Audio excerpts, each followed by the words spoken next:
6h50, merci d'être là sur LCI, notre reportage au plus près du front. Nous sommes dans l'avancée des soldats ukrainiens dans cette contre-offensive petit à petit. Le but d'assurer évidemment la logistique en se rapprochant au plus près des tirs d'artillerie adverse. Vous allez voir qu'au-delà du fracas des bombes, au-delà du bruit des missiles, il y a aussi et il y a encore de la place pour la poésie. Reportage sur place, Charlie Nurel ce matin et Vincent Wartner.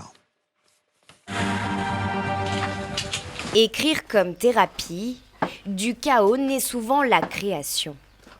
Pavlo est un soldat atypique, poète sous les bombes. Ces quelques vers s'adressent à sa fille de 6 ans. S'il te donne un bouquet de fleurs, ne parle jamais de la fuite face au bombardement, mais de la vie, l'une des plus belles lorsque nous sommes réunis. J'écris pendant les bombardements, quand on se cache dans les abris. Tu sais, tu y passes beaucoup de temps. Alors pour m'évader, j'écris de la poésie. Le sergent coordonne les unités récemment entrées dans les villages libérés. Les opérations sont de nuit, tactiques pour prendre de court les troupes russes. Grâce aux volontaires, on a des lunettes à vision nocturne. Quand l'ennemi dort, dans les moments les plus calmes, et qu'il n'y a pas beaucoup d'explosions, nous profitons de ce temps pour prendre moins de risques et travailler efficacement. Des missions dépendantes d'une bonne logistique.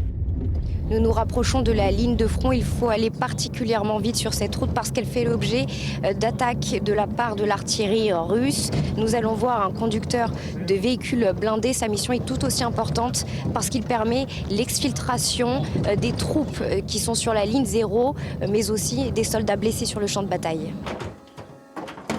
C'est Yuri, le chauffeur aux commandes de ce véhicule blindé américain. Ici, c'est notre mitrailleuse et là, les munitions.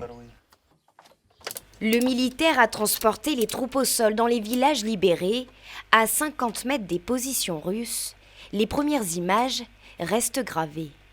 On voit des ruines, des chiens abandonnés, personne ne prend soin d'eux. Il y a aussi des corps de soldats russes morts que personne ne vient chercher et toujours des bombardements. Des explosions en permanence. Lui est le gardien de la vie des soldats, seul moyen pour eux de quitter la zone de combat. Exemple encore cette nuit. Il y avait beaucoup de bombardements. La voiture blindée a été touchée, mais je ne l'ai vue qu'après. Mon commandant m'a demandé d'évacuer des prisonniers russes. Ils étaient 4.